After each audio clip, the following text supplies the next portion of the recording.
मित्रांनो, तुमचं पुन्हा एकदा जीबी स्टोरी टेलर या यूट्यूब चॅनलवर स्वागत आहे। आजच्या आपल्या गोष्टीचं नाव आहे राक्षस गुहा। लेखक अजय नरळे। पण गोष्ट सुरू करण्याआधी जर कोणी या चॅनलवर पहिल्यांदाच आलेले असाल तर त्यांनी या चॅनलला सबस्क्राईब करायला विसरू नका। चला तर मग अजिबात वेळ न घालवता गोष्टीला सुरुवात करूया।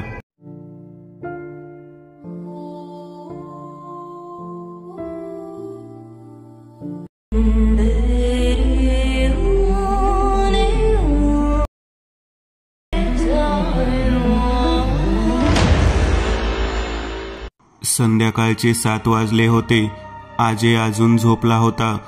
त्याचा फोन 3-4 वेळा वाजला तरी त्याला जाग आली नाही। 5व्या रिंगला त्याला जाग आली। त्याने पाहिले तर विक्रमचा फोन होता। बोल, अजय डोळे चोळत बोलला। लवकर ये, खूप मोठी बातमी आहे, आल्यावर बोलू। विक्रमने लगेच फोन ठेवून दिला। रात्रभर जागून येऊन अजय झोपला होता। अजून कोणती मोठी बातमी मिळाली असा विचार करत तो उठला आणि पटपट आवरून गाडी काढली। गाडी निघाली। गाडी एका मोठ्या कंपनीच्या बाजूने आत गेली आणि कंपनीच्या पाठीमागे असणाऱ्या एका गॅरेजजवळ थांबली। गाडी गॅरेजजवळ लावून अजय उतरला आणि तिथून थोड्या अंतरावर असणाऱ्या एका जुन्या बिल्डिंगकडे तो चालत चालला। 5 फूट 9 इंच उंचीला साजेशी शरीरयष्टी, आकर्षक चेहरा आणि टी शर्ट व जीन्स असा पेहराव। ती इमारत म्हणजे त्याचं ऑफिस।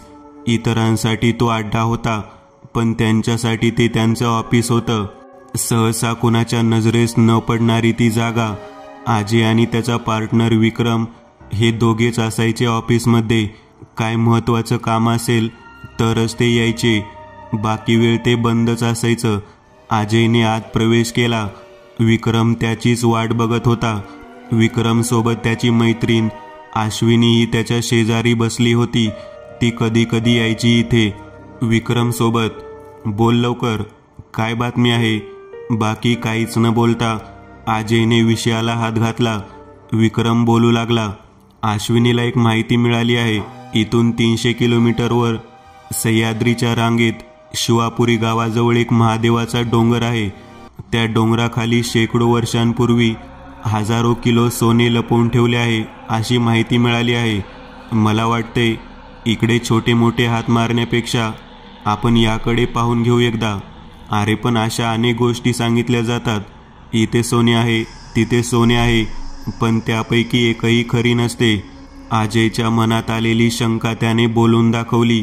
मला वाटतं ही बातमी खरी असणार, कारण ही माहिती अश्विनीला तिच्या एका मैत्रिणीकडून मिळाली आहे, जी एक पत्रकार आहे। तिने याची सगळी माहिती काढूनच खबर दिली आहे, विक्रमने सांगितले। ठीक आहे, काय प्लॅन आहे तुझा? अजयने विचारले। मला वाटते ही केस तू हँडल कर। यात जरा रिस्क आहे, त्यामुळे तूच हे करू शकतोस। इथल्या बाकी केसेस मी बघते आणि तुला काही मदत लागली तर इथून मी मदत करेन, विक्रम बोलत होता। काय रिस्क आहे यात? अजयने विचारले। तिथे जाण्यासाठी जी वाट आहे ती एका गुहेतून आहे आणि त्या गुहेचं नाव आहे राक्षस गुहा। या कामात तुला अश्विनीची मैत्रीण प्रभा मदत करेल।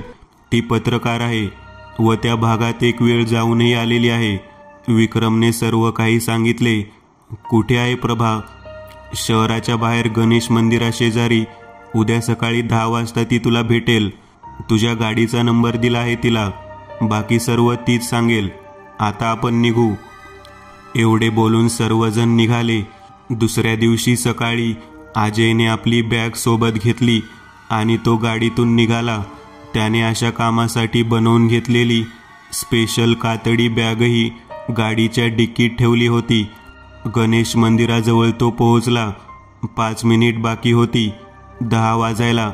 रस्त्याच्या पलीकडून एक तरुणी अजयच्या गाडीकडेच येत असल्याचे त्याला दिसले। पाठीवर एक बॅग, अंदाजे 5 फूट उंच, गोरा रंग, डोळ्यावर गॉगल। तिच्या चालण्यावरून खूप कॉन्फिडेंट वाटत होती। खूप दिवसानंतर एखाद्या मुलीकडे तो एकटक पाहत होता. तोपर्यंत ती अजयच्या गाडीजवळ आली आणि तिने अजयच्या हातात हात देण्यासाठी हात पुढे केला. मी प्रभा, ती बोलली. अजयने हातात हात दिला आणि बसण्यासाठी इशारा केला. ती बसली आणि गाडी निघाली. काही वेळ गाडीत शांतता होती. शेवटी अजय बोलला, तू पत्रकार आहेस का? हो, एवढंच उत्तर. मग इकडे कशी? अजयने तिच्याकडे पाहत विचारले. ती खूप मोठी स्टोरी आहे, सांगेन नंतर कधीतरी. आता आपल्याला आपल्या मिशनवर फोकस करावं लागेल. ती मुद्द्याचं बोलत होती. बोल. अश्विनीने तुमच्याबद्दल सांगितलंय मला. तुम्हीच हे काम करू शकता असा विश्वास आहे तिला. नक्की काय आहे त्या डोंगरात आणि कसं जायचं तिथं? अजयने विचारलं. विक्रमने सांगितलं असेल ना. जी गुहा आहे तिथे, त्या गुहेचं नाव आहे राक्षस गुहा. त्या गुहेच्या जवळही जायला घाबरतात लोक. त्या सोन्याजवळ जायला तोच एक मार्ग आहे. शेकडो वर्षांपूर्वी एका राजाने तिथे सोने लपवून ठेवले आहे. ते सोने मिळवण्यासाठी अनेक लोकांनी प्रयत्न केले, पण त्या गुहेत राक्षसी शक्ती आहे असं म्हणतात. ज्यांनी ज्यांनी प्रयत्न केले ते एकतर मरण पावले किंवा कसे तरी जीव वाचवून आले, पण पुढील आयुष्य ते वेड्यासारखे जीवन जगले. प्रभा बोलत होती आणि अजय चोरून चोरून तिच्याकडे बघत होता. अजयचे हे पाहणे प्रभाच्या नजरेतून सुटत नव्हते. प्रभा एवढी सुंदर होती की तिच्याकडे नजर आपोआपच जात होती. अजयही खूप देखणा होता. आजपर्यंत तो कोणत्याही मुलीच्या मागे लागला नव्हता, पण आज त्याच्या मनाची चलबिचल होत होती आणि हे प्रभाच्याही लक्षात येत होते. आता गाडी सुसाट चालली होती. अजून 2 तास लागणार होते पोहोचायला. साधारणपणे 3 वाजता अजय आणि प्रभा शिवापुरीत पोहोचले. प्रभा पूर्वी एकदा इथे येऊन गेली असल्याने तिला काही प्रमाणात या गावाचा अंदाज होता. गावातील कोणाची तरी मदत घेतल्याशिवाय गुहेची माहिती मिळणार नाही याची प्रभाला कल्पना होती. त्यामुळे तिने गावातील सरपंचांना भेटण्याचे ठरवले. काही वेळातच ते दोघेही सरपंचांच्या घरी पोहोचले. प्रभा पत्रकार असल्याने सरपंचांशी बोलण्याचे आणि माहिती काढण्याचे काम अजयने तिच्यावर सोपवले. सरपंच भेटल्यावर प्रभा बोलू लागली. नमस्कार सरपंच, मी प्रभा. मी एक पत्रकार आहे. बोला मॅडम, काय काम काढलं इकडे? एका खेडेगावात पत्रकार आल्याने सरपंचाला शंका आली. आपल्या गावाविषयी माहिती घेण्यासाठी आलो आहे आम्ही. आपल्या गावाविषयी माहिती घेण्यासाठी आलो आहे आम्ही. हा माझा पार्टनर. अजयची ओळख करून देत प्रभा बोलली. प्रभा सरळ सरळ विषयाला हात घालत नाही हे लक्षात येताच अजय बोलू लागला. तुमच्या गावाशेजारी असणाऱ्या डोंगरावर सोने आहे अशी माहिती आम्हाला मिळाली आहे आणि त्याची माहिती घेण्यासाठी आम्ही एका कंपनीकडून आलो आहोत. अजयने कंपनीकडून आल्याचे खोटेच सांगितले. मोठ्या कंपनीकडून आलोय असे सांगितले तरच आपल्याला काहीतरी माहिती मिळेल असे अजयला वाटत होते. अजयचा हा कयास खरा ठरला आणि सरपंच बोलू लागले. खूप वर्षापूर्वी डोंगरावर सोने लपवून ठेवले असं सांगतात, पण अजूनपर्यंत कुणालाही काही सापडलं नाही. तुमच्यासारख्या खूप लोकांनी प्रयत्न केला, पण ते कुणालाही मिळाले नाही. गावातील काही वयस्कर लोक पोचले होते गुहेच्या आतपर्यंत, पण त्यांना काहीच मिळालं नाही. पण तुम्ही प्रयत्न केले तर काहीतरी मिळू शकेल. मोठ्या कंपनीकडून आलेत म्हणजे खूप तयारी केली असेल आणि त्यांना काही मिळालं तर आपणही मालामाल होऊ या उद्देशाने सरपंच त्यांना प्रोत्साहन देत होता. सरपंचाने यापूर्वी याचा खूप वेळा विचार केला होता, पण त्याला काहीही मिळाले नव्हते. आता दुसऱ्याच्या काठीने साप मरत असेल तर आपला फायदा करून घ्यावा या उद्देशाने तो त्यांना मदत करायला तयार झाला होता. त्यामुळे ही गोष्ट त्याला गावातील दुसरी कोणाला सांगायची नव्हती. तो अजयला बोललाही, मी तुम्हाला मदत करतो, पण याची काही खबर गावातील कुणालाच लागली नाही पाहिजे. अजयच्याही मनासारखे होत होते, त्यामुळे अजयने लगेच होकार दिला. अजय तयार होताच सरपंच बोलू लागले. माझ्या आजोबांनी मला या बाबतीत काही माहिती दिली होती. डोंगरावरील महादेव मंदिराच्या खाली खूप खोलवर सोन्याचा साठा आहे. मंदिराशेजारी खूप वेळा खोदाई झाली, परंतु खूप विचित्र अशा अडचणी येऊन ते काम पूर्ण झाले नाही. आजोबा सांगत होते, त्या सोन्यापर्यंत जाण्यासाठी एका गुहेतून जावे लागते. डोंगराच्या पायथ्याशी ही गुहा आहे. गुहेचे नाव आहे राक्षस गुहा. अजयने मध्येच विचारले, मग त्या गुहेतून जायला काही अडचण आहे का? सरपंच पुन्हा बोलू लागले, ती गुहा म्हणजे साधीसुधी नाही साहेब. गुहेच्या प्रवेशाजवळ खूप घनदाट जंगल आहे आणि गुहेला अनेक प्रवेशद्वार आहेत. नक्की कोणत्या प्रवेशद्वारातून आत गेल्यावर मंदिराच्या बरोबर खाली जाईल हे सांगता येत नाही. एवढं ऐकून अजय बोलला, एवढंच ना, आपण शोधून काढू ना रस्ता, ते माझ्यावर सोडा तुम्ही. सरपंचाने अजयकडे बघत मोठा श्वास घेतला. त्याच्या चेहऱ्यावर ताण जाणवू लागला आणि सरपंच बोलले, साहेब, खरी अडचण पुढे आहे. राक्षस गुहेत खूप रानटी प्राणी राहतात. ते दिवसभर गुहेतच असतात. शिकारीसाठी फक्त रात्री बाहेर येतात आणि रात्री गुहेतून विचित्र असे आवाज येत असतात. उगीच राक्षस गुहा असं नाव नाही या गुहेचं. अजय आणि प्रभा दोघेही यावर विचार करू लागले, कारण जंगली प्राणी दिवसभर गुहेत असल्याने त्यांना दिवसा त्या भागात जाणे शक्य होणार नव्हते. काही विचार करून अजयने सरपंचाला सांगितले, तुम्ही काळजी करू नका, आम्ही तयार आहोत, आम्ही तयारी करतो. आणि तो प्रभासोबत गाडीकडे आला. खूप कठीण काम वाटतंय हे, प्रभा म्हणाली. रात्री गुहेत प्रवेश करावा लागेल आपल्याला. तुझी तयारी असेल तर बघ, नाहीतर मी जाऊ शकतो एकटाच. अजय बिनधास्त बोलून गेला. अजयचा हा बिनधास्तपणा प्रभाला खूप आवडला. अश्विनीने सांगितल्याप्रमाणे अजय खरंच हे काम करू शकेल याची तिला खात्री पटत होती. अजयने उत्तरासाठी प्रभाकडे पाहिले आणि तिने नजरेनेच गुहेत जाण्यासाठी तयारी दाखवली. अजय आणि प्रभाची नजरानजर झाली आणि प्रभाची नजर खाली झुकली. डोळ्यांचा करारीपणा आणि मनाची इतकी तयारी तिने यापूर्वी कुठेच बघितली नव्हती. ती तिला अजयकडे पाहून दिसत होती. प्रभा काहीच बोलत नाही हे पाहून अजय बोलू लागला, चल, मी तुला माझी तयारी दाखवतो. त्याने गाडीची डिक्की उघडली आणि त्यातून कातडी बॅग बाहेर काढली. बॅग उघडली आणि प्रभाची नजर त्या बॅगवरच खिळून राहिली. बॅगमध्ये एक पिस्तूल, तलवारीसारखी 2 हत्यारे, एक लॅपटॉप, काही पेन ड्राईव्ह आणि इतर काही असेच साहित्य होते. डिक्कीत 2 लोखंडी साखळ्या आणि काही दोर पण होते. अजय नक्की कोण आहे याचा अंदाज लागेना प्रभाला. एखादा माणूस एवढ्या तयारीने कसा राहू शकतो याचा ती विचार करू लागली. तिने जे ऐकलं होतं त्यापेक्षा अजय काही प्रमाणात जास्त डेंजर वाटला तिला आणि तिने न राहून त्याला विचारलं, नक्की कोण आहात तुम्ही? माझी स्टोरी खूप मोठी आहे, मी पण सांगेन वेळ आल्यावर. अजय हसत हसत बोलला. सकाळी अजयने प्रभाला विचारल्यावर प्रभानेही असेच उत्तर दिले होते. अजयच्या या उत्तराने ती थोडीशी गोंधळलेली दिसली.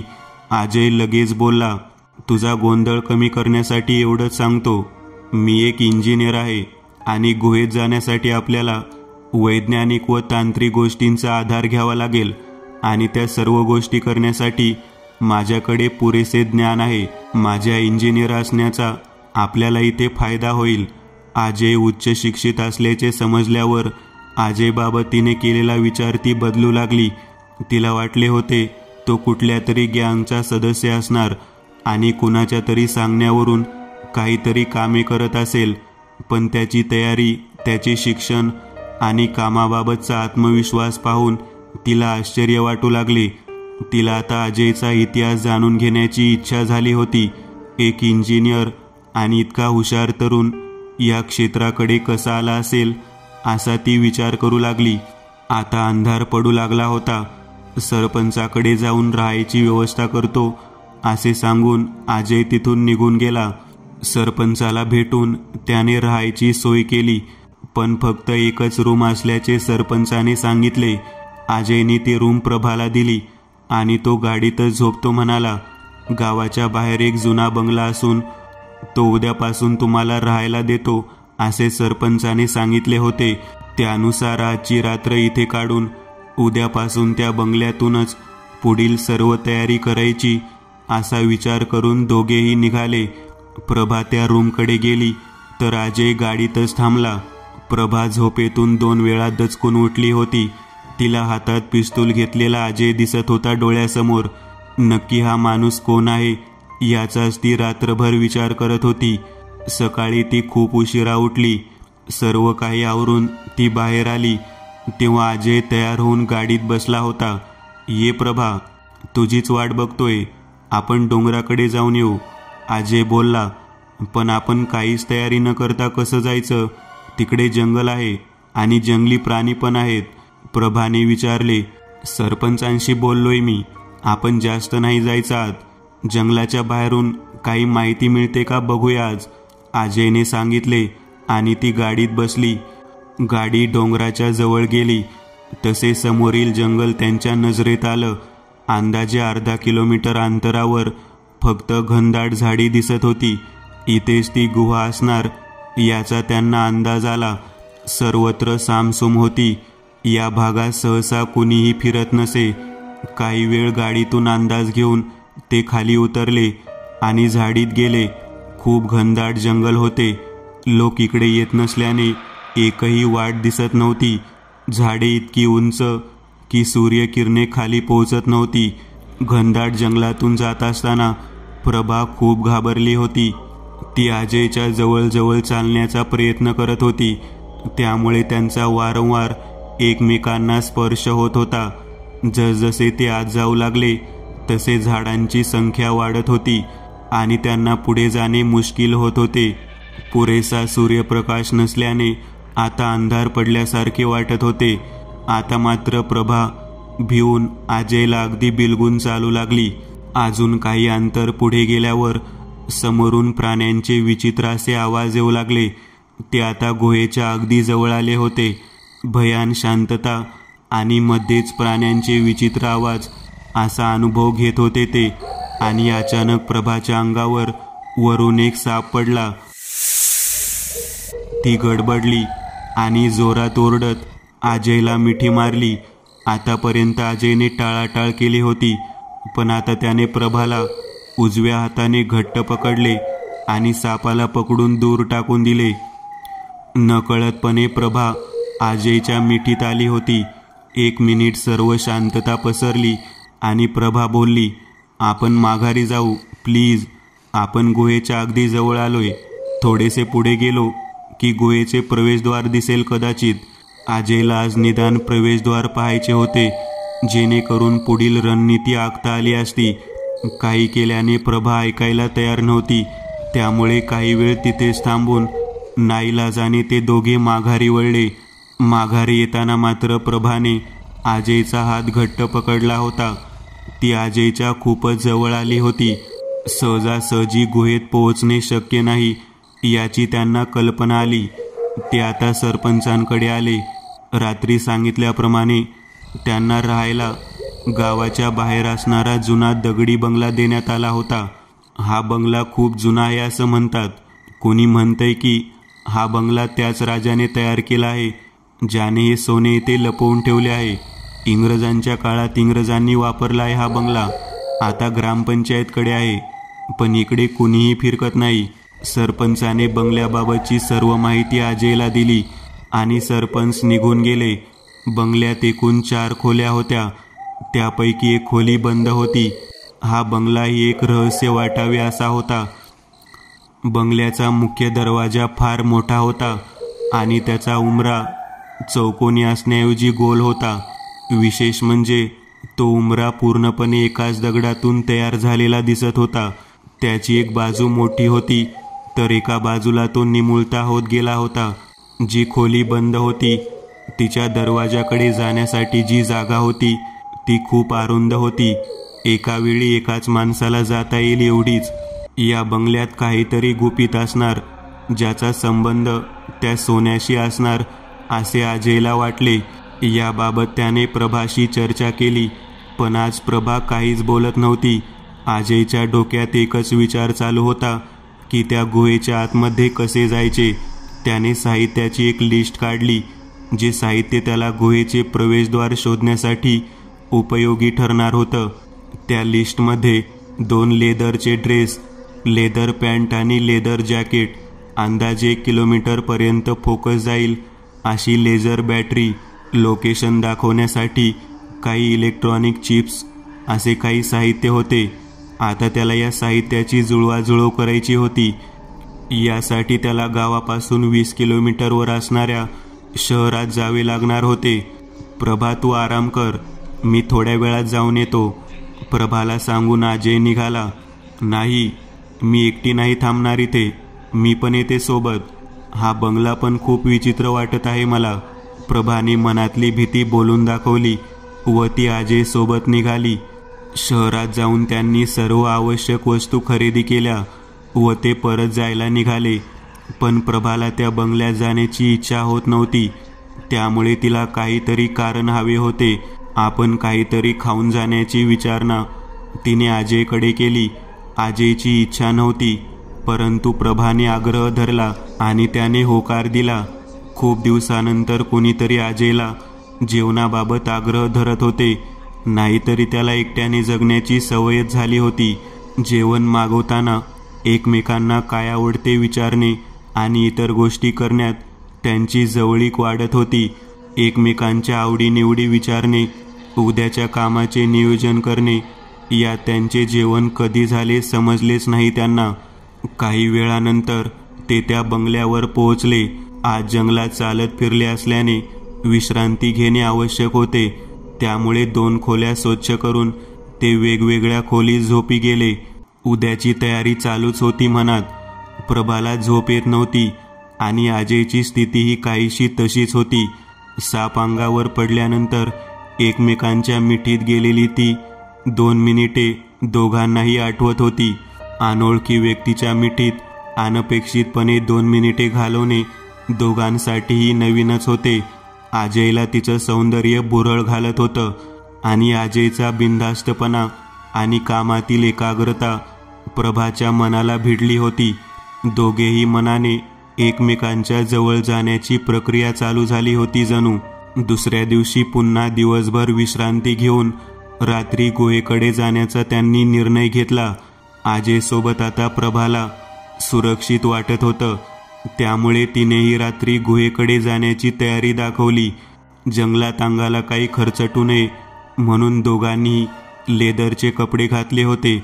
पायात चांगले दणकट बूट, कमरेला तलवारीच्या आकाराच्या वस्तू आणि अजयच्या हातात पिस्तूल, अशा प्रकारे तयारी करून ते गाडीतून निघाले. अंधार पडायला सुरुवात झाली होती. दोघांनीही गळ्यात एक लॉकेट घातले होते, ज्यात एक इलेक्ट्रॉनिक चिप होती, ज्यामुळे त्यांचं लोकेशन समजू शकत होते. अजयकडे असणाऱ्या मोबाईलवर प्रभाचं लोकेशन दिसत होतं, तर प्रभाकडे असणाऱ्या मोबाईलवर अजयचं लोकेशन. रात्री जंगलातील सर्व प्राणी बाहेर पडतात असं सरपंचाने सांगितलं होतं. त्यानुसार गडद अंधार पडल्यावर गुहेकडे जायचे असं ठरवून ते रात्रीची वाट बघत बसले होते. जंगलातील प्राणी रात्री 9 वाजण्याच्या सुमारास बाहेर पडतात आणि पुन्हा 2 तासात परत गुहेत जातात किंवा पहाटे 3 ते 5 या वेळेत बाहेर पडतात, अशी माहिती त्यांना मिळाली होती. त्यानुसार त्यांना 2 तासांच्या आत गुहेचा दरवाजा शोधायचा होता. आज काही करून दरवाजा तरी शोधून काढला पाहिजे असे त्यांनी ठरवले होते. जंगलातून आलेल्या आवाजावरून प्राणी बाहेर पडत असल्याचे जाणवत होते. योग्य वेळ येताच ते दोघे जंगलात घुसले. आता मात्र गाडीतून उतरल्यावर लगेच प्रभाने अजयचा हात घट्ट पकडून ठेवला होता. अजयकडे असलेल्या दिशादर्शकाचा वापर करून ते डोंगराच्या दिशेने जात होते. जंगलात शांतता वाटत असली तरी मधून मधून झाडांची सळसळ व प्राण्यांचे आवाज येतच होते. म्हणजेच काही प्राणी गुहेत होते असे त्यांना जाणवत होते. आडवी येणारी झाडे तोडत ते अखेर गुहेच्या जवळ पोहोचले, परंतु कोणत्याही सुरक्षेशिवाय आज जाणे धोक्याचे होते. अजयने सोबत आणलेला लेझर डोंगराच्या दिशेने फिरवला. लेझरची लाईट काही ठिकाणी जवळच डोंगराच्या पायथ्याशी पडत होती, तर काही ठिकाणी ती आत गेल्याचे दिसत होते. म्हणजे इथे खूप गुहा होत्या. दोघे एकमेकांना पकडून पुढे पुढे जात होते. जंगलाच्या दुसऱ्या बाजूला जाईपर्यंत लेझरचा प्रकाश कुठे ना कुठे डोंगरावर दिसतच होता.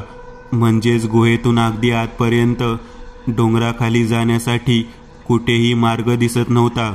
10 ते 12 ठिकाणी लेझरचा प्रकाश खूप दूरवर पडला होता. त्याच ठिकाणी गुहेचे दरवाजे आहेत असे दिसत होते. परंतु एकाही ठिकाणी लेझरच्या प्रकाशात खंड पडला नव्हता. म्हणजेच डोंगराखाली जाण्याचा मार्ग इथून नाही याची खात्री झाली होती अजय आणि प्रभाला. फक्त अर्धा किलोमीटरचे जंगल पार करण्यासाठी त्यांना 1 तास लागला होता. जंगलाच्या बाहेर पडून ते सरळ बंगल्यावर आले होते. सलग 1 तास एकत्र एकमेकांना पकडून राहिल्याने त्यांच्यातील एकमेकांचे आकर्षण वाढत जात होते. गाडीतून उतरून बंगल्यात जातानाही नकळतपणे त्यांनी एकमेकांचे हात हातात धरले होते. दोघांनी एकमेकांच्या इच्छेविरुद्ध जवळ येण्याचा प्रयत्न न केल्याने त्यांना एकमेकांवर विश्वास वाटू लागला होता. आज झोपायला जाण्याअगोदर त्यांनी एकत्र बसून खूप वेळ गप्पा मारल्या होत्या. उद्या दिवसा डोंगराकडे जाऊन जंगलाच्या आसपासच्या भागात रस्ता शोधण्याचा प्रयत्न करण्याचे ठरवून ते झोपायला गेले होते. अर्थात वेगवेगळ्या खोलीमध्ये. दुसऱ्या दिवशी सकाळी 10 वाजण्याच्या सुमारास ते डोंगराकडे गेले. जंगलाच्या बाजूचा डोंगराचा पायथा तुरळक झाडे आणि दगडधोंडे याने व्यापला होता. कुठूनही आत जाण्याचा मार्ग असल्याच्या खुणा दिसत नव्हत्या. पायथ्याच्या वर 20 ते 25 फूट उंचीवर त्यांना काही पुरुष दिसले. त्यामुळे त्यांनी वर जाण्याचा निर्णय घेतला. कदाचित काही माहिती मिळेल असे त्यांना वाटले. वर गेल्यावर त्यांना जंगलाच्या वरील भागात डोंगरावर एका ठिकाणी छोटेसे मंदिर असल्याचे दिसले. त्या माणसांना अजयने विचारले, कोणते मंदिर आहे इथे? हे मंदिर नसून तिथे फक्त एक शंकराची पिंड आहे. शंकराचं मंदिर वर आहे डोंगरावर, त्यातील एक जणाने सांगितले. त्या छोट्याशा मंदिराजवळ एक भले मोठे झाड दिसत होते. त्या झाडाखाली बसण्यासाठी अजय आणि प्रभा तिकडे निघाले. तोपर्यंत त्यातील एक जण बोलला, नवीन आहे वाटतं तुम्ही गावात.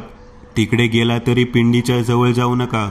आणि पिंडीच्या समोर मोठा पसरट दगड आहे, त्याला स्पर्श करू नका.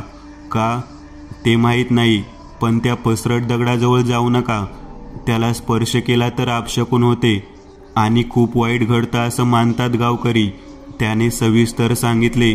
मान हलवत अजयने होकार दिला आणि ते त्या पिंडीकडे निघाले. तिथे फक्त एक मोठी पिंड आणि एक भला मोठा पसरट दगड होता. पण तो दगड आजूबाजूच्या दगडासारखा दिसत नव्हता. दोघेही खूप वैतागले होते. त्यामुळे शेजारीच असणाऱ्या झाडाखाली बसले. अजयचा इतिहास जाणून घेण्याची हीच योग्य वेळ आहे असा विचार करून प्रभाने अजयला विचारले, तुम्ही तुमची स्टोरी सांगतो म्हणाला होता ना, सांगा आता, कोण आहेत नक्की तुम्ही? आता त्यांच्यात इतकं मनमोकळं वातावरण झालं होतं की प्रभाने हट्ट केला आणि अजयने लगेच सांगायला सुरुवात केली. मी एका सर्वसामान्य कुटुंबातील मुलगा. जेमतेम परिस्थिती असूनही वडिलांनी माझं शिक्षण पूर्ण केलं. माझं इंजिनिअरिंग चांगल्या प्रकारे पूर्ण झाल्यावर मी एका नामवंत कंपनीत कामाला सुरुवात केली. मस्त चाललं होतं आता माझं. आर्थिक परिस्थिती सुधारली होती. आईवडिलांचे स्वप्न पूर्ण झाले होते. आता फक्त माझं लग्न करून द्यायची त्यांची इच्छा होती. माझ्याच कंपनीत असणाऱ्या एका मुलीसोबत मला लग्न करायचं होतं. तिचाही होकार होता. माझ्या कामातील प्रगतीमुळे मला लवकरच प्रमोशन मिळाले होते आणि त्याच दरम्यान कंपनीने बाहेरील एका मोठ्या कंपनीसोबत एक प्रोजेक्ट हाती घेतला. त्या प्रोजेक्टसाठी मला दुसऱ्या शहरात जावं लागलं. हा प्रोजेक्ट यशस्वीपणे पूर्ण केल्यावर मला मॅनेजर म्हणून प्रमोशन मिळणार होतं. त्यामुळे मी प्रोजेक्ट पूर्ण करण्यासाठी मनापासून काम करत होतो. आणि अचानक एक दिवस इकडे आईवडिलांचा मोठा अपघात झाला. त्यामुळे मला माघारी यावं लागलं. 15 दिवसाच्या उपचारानंतर ते दोघेही मला सोडून गेले कायमचे. माझ्या अर्ध्यातून माघारी येण्यामुळे कंपनीला खूप मोठं नुकसान झालं. त्यामुळे कंपनीने प्रमोशन तर दिलं नाहीच, उलट मला कंपनीतून काढून टाकलं. काही दिवसानंतर मला जिच्यासोबत लग्न करायचं होतं तिच्याकडे गेलो तर तिने मला न विचारताच मॅनेजर म्हणून ज्याला प्रमोशन मिळालं होतं त्याच्यासोबत लग्न ठरवून टाकलं होतं. तिला एका मुलासोबत नाही तर एका मॅनेजरसोबत लग्न करायचं होतं हे माझ्या लक्षात आलं. आयुष्यातील सर्व पर्याय संपल्याची जाणीव झाली मला आणि त्यानंतर 1 वर्षभर मी काहीच न करता फक्त घरी बसून होतो. त्यानंतर विक्रम भेटला आणि असा प्रवास सुरू झाला. अजयने एकदम सर्व काही सांगून टाकलं प्रभाला. प्रभाच्या डोळ्यात पाणी आलं होतं. साला आयुष्य माणसाची सर्वात मोठी परीक्षा घेते असं म्हणत अजयने हातात घेतलेला एक दगड दूर फेकून दिला. तो दगड जाऊन त्या पसरट दगडावर आदळला. दगड पडल्यावर एक वेगळाच आवाज आला त्यांना. जसे काही त्या दगडाच्या खाली निर्वात पोकळी आहे असं वाटलं त्या आवाजाने. अजयने पुन्हा एक दगड हातात घेऊन त्या दगडावर जोरात फेकला. पुन्हा तसाच आवाज आला. त्या पसरट दगडाच्या खाली पोकळी आहे हे त्यांना समजले. इथून मार्ग असेल आत जाण्याचा. प्रभा लगेच बोलली, नक्की काहीतरी गडबड आहे इथे. अजय म्हणाला, खूप मोठा दगड आहे हा आणि याला हात लावला तर गावातील लोक शांत बसणार नाहीत. आपल्याला इथे थोडा वेळही थांबता येणार नाही. प्रभा बोलत होती, यावर आता एकच पर्याय आहे. आपल्याला यात सरपंच व विक्रम अशी दोघांची मदत घ्यावी लागेल. अजयच्या डोक्यात नवीन कल्पना जन्म घेत होती. काय करायचं नक्की आपण? चल आता बंगल्यावर, सर्व काही सांगतो तुला. आपण आता त्या सोन्यापर्यंत पोहोचलो असं समज तू प्रभा. अजयच्या चेहऱ्यावरचं सर्व दुःख आता दूर झालं होतं. आता अजयने स्वतःच प्रभाच्या खांद्यावर हात टाकला आणि तो चालू लागला. अजय आणि प्रभा एकदम खुशीतच आज बंगल्यावर पोहोचले. एखादा अवघड गणित सोडवताना फॉर्म्युला आठवला तर जसा आनंद होतो तसा आनंद त्या दगडातून आलेल्या आवाजामुळे झाला होता. बंगल्यावर आल्यावर त्याने लगेच विक्रमला फोन केला. हां बोल अजय. विक्रम बोलत होता. विक्रम, काम सक्सेस होईल वाटतंय. फक्त एक मदत लागेल तुझी, अजय विक्रमला सांगत होता. बोल काय करू? अजय काम नक्की पूर्ण करणार याची खात्री असल्याने विक्रमने पुढील नियोजन विचारले. अजय सांगू लागला, इथे एक छोटासा स्फोट करावा लागेल. त्यासाठी डायनामिटच्या कांड्या किंवा त्यासारखे काहीतरी जे लवकर उपलब्ध होईल ते हवं आहे. ते इथेही मिळू शकेल पण रिस्क नको आहे. एका छोट्या मंदिराच्या आवारात स्फोट करावा लागेल.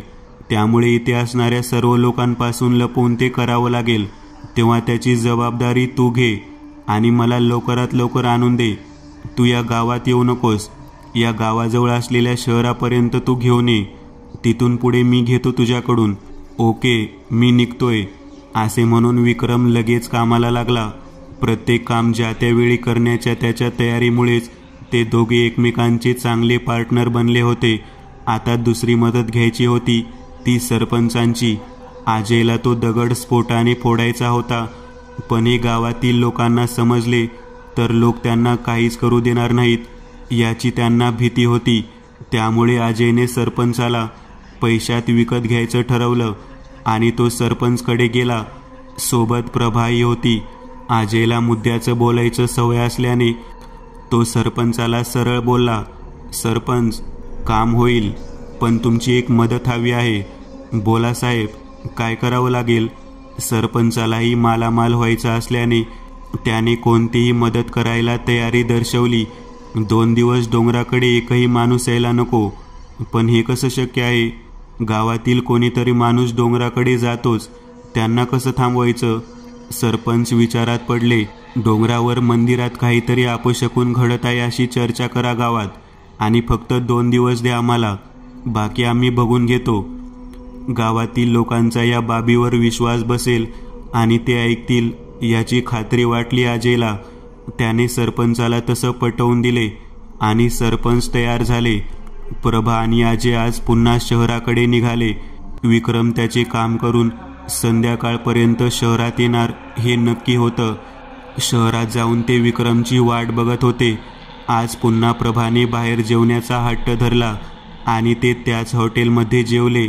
आज त्यांची चर्चा जरा जास्तच खाजगी होत चालली होती. एकमेकांच्या विषयी जाणून घेता घेता चेष्टा करणे आणि एक दुसऱ्याच्या भविष्याबाबत विचारणा चालू होती. थोडक्यात काय तर आता ते मनाने खूप जवळ आले होते. जेवण झाल्यावर खूप वेळाने विक्रमला भेटून सर्व साहित्य सोबत घेऊन ते दोघे रात्री उशिरा बंगल्यावर आले. काही वेळ गप्पा मारून उद्याच्या कामाचं प्लॅनिंग करून ते झोपी गेले. दुसऱ्या दिवशी सकाळी डोंगराकडे जाण्यापूर्वी ते सरपंचाला भेटले. सरपंचाने ठरल्याप्रमाणे काम केले आहे असे सांगितल्यावर ते डोंगराकडे निघाले. त्या पसरट दगडाच्या सर्व बाजूला त्यांनी स्फोटके पेरली आणि स्फोट केला. स्फोट होताच काही क्षणातच तो दगड आहे तसा डोंगराच्या पोटात खोलवर गेला. त्यांनी सोबत आणलेली लोखंडी साखळी व दोरखंड शेजारी असणाऱ्या मोठ्या झाडाला बांधली आणि आत उतरायची तयारी केली. अजयला अशा सर्व अवघड कामाची सवय होती, पण प्रभासाठी मात्र हे खूप कठीण होतं. प्रभाच्या मनाची स्थिती ओळखून अजयने तिला घट्ट पकडले व हळूच तो त्या मोठ्या खड्ड्यात उतरायला लागला. प्रभाने दोन्ही हातांनी अजयला मिठी मारली होती आणि ते दोघे जण दोरीवरून खाली उतरत होते. डोंगराच्या पोटात उतरण्याची भीती आणि एकमेकांचा स्पर्श यामुळे त्यांच्या हृदयाची धडधड मात्र वाढली होती. त्यांची मिठी इतकी घट्ट होती की अजयचे ओठ तिच्या कपाळावर टेकले होते तर तिचा चेहरा अजयच्या छातीवर घासत होता. त्यांचे पाय खाली टेकले तसे प्रभा झटकन बाजूला झाली. आत खूप अंधार होता. दोघेही सावरले आणि अजयने खिशातून लेझर टॉर्च बाहेर काढली. त्याने लेझरने आजूबाजूला पाहिले. प्रकाश आतपर्यंत जात होता, पण एकाही ठिकाणी त्यात खंड पडत नव्हता. अजय विचारात पडला, इथून मार्ग नसेल तर आत कसे पोहोचणार? आता पुढे जाऊनच बघावे लागणार होते. सोबत आणलेली बॅटरी लावून ते हळूहळू पुढे जाऊ लागले. मगाशी बाजूला झाल्याने प्रभाने पुन्हा अजयचा हात पकडला. काही अंतर चालल्यावर त्यांना भिंत लागली, परंतु तिथून पुढे जाण्याचा मार्ग सापडत नव्हता. पण इथूनच काहीतरी मार्ग असणार असं त्यांना वाटत होतं, कारण भुयारी मार्ग आहे म्हणजे काहीतरी रहस्य असणारच होतं या ठिकाणी. बॅटरीच्या प्रकाशात अजयने त्या भिंतीवरून हात फिरवला. काही ठिकाणी खडबडीत भिंत होती तर काही ठिकाणी एकदम गुळगुळीत. हात फिरवत असताना त्याचा हात एकदम भिंतीत गेला. त्या भिंतीला एक मोठे छिद्र होते. इथेच काहीतरी गडबड आहे असे त्याला जाणवले. प्रभाकडे बॅटरी घेऊन तो पूर्ण भिंतीवरून हात फिरवू लागला. एका रेषेने 3 ठिकाणी एकाच आकाराची छिद्रे सापडली. तिथे तिन्ही छिद्राच्या दरम्यानची भिंत बाजूच्या भिंतीपेक्षा वेगळी वाटत होती.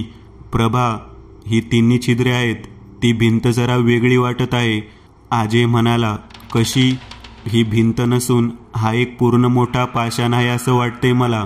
वर जो पसरट दगड होता तसाच काहीसा हा प्रकार आहे आणि बाजूच्या भिंतीपेक्षा हा दगड वेगळा आहे. अजय प्रभाला माहिती सांगत होता. कदाचित हा दरवाजा तरी नसेल ना? प्रभाच्या मनात शंका आली. अजयला प्रभाच्या मनातील शंका रास्त वाटली आणि त्याने पुन्हा छिद्रात हात घातला आणि त्याला बंगल्यातील उंबऱ्याची आठवण झाली. बंगल्याचा उंबराही याच आकाराचा होता आणि तोही एक संद. त्या अंधारातही अजयच्या डोक्यात लख्ख प्रकाश पडला आणि तो बोलला, प्रभा, झालं आपलं काम.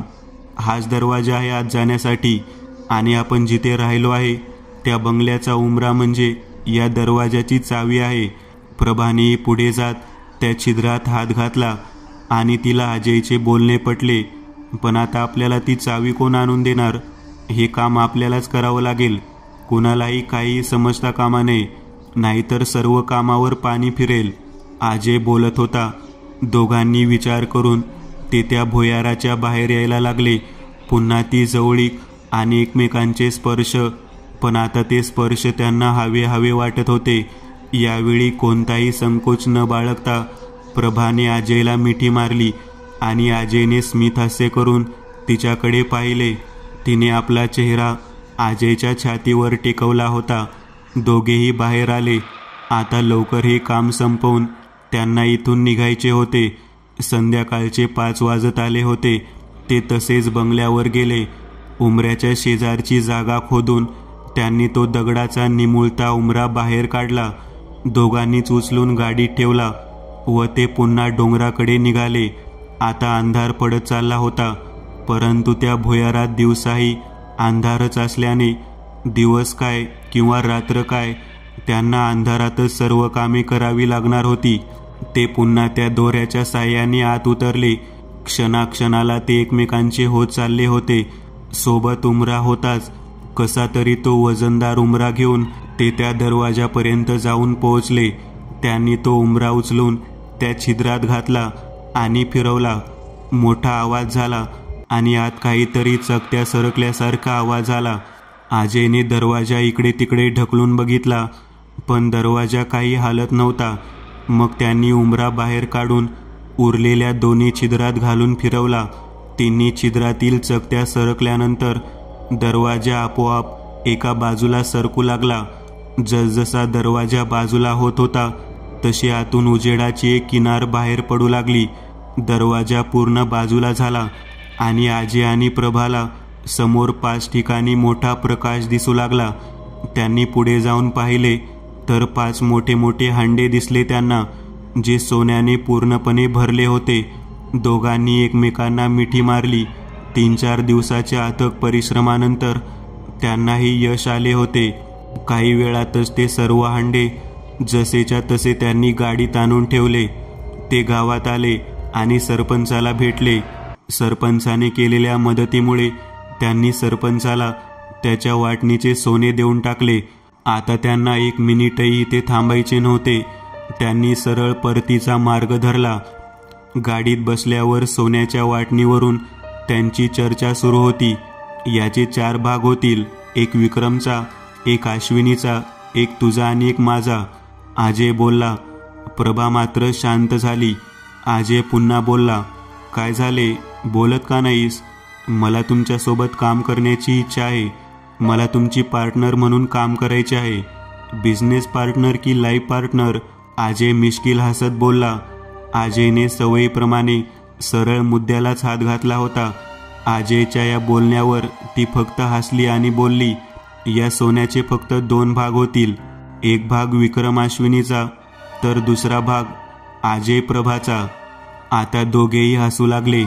गाडीने वेग पकडला. गाडी सुसाट निघाली परतीच्या प्रवासाला. मित्रांनो, आज पुरतं एवढंच. तुम्हाला जर काही गोष्ट आवडली असेल तर नक्की लाईक करा.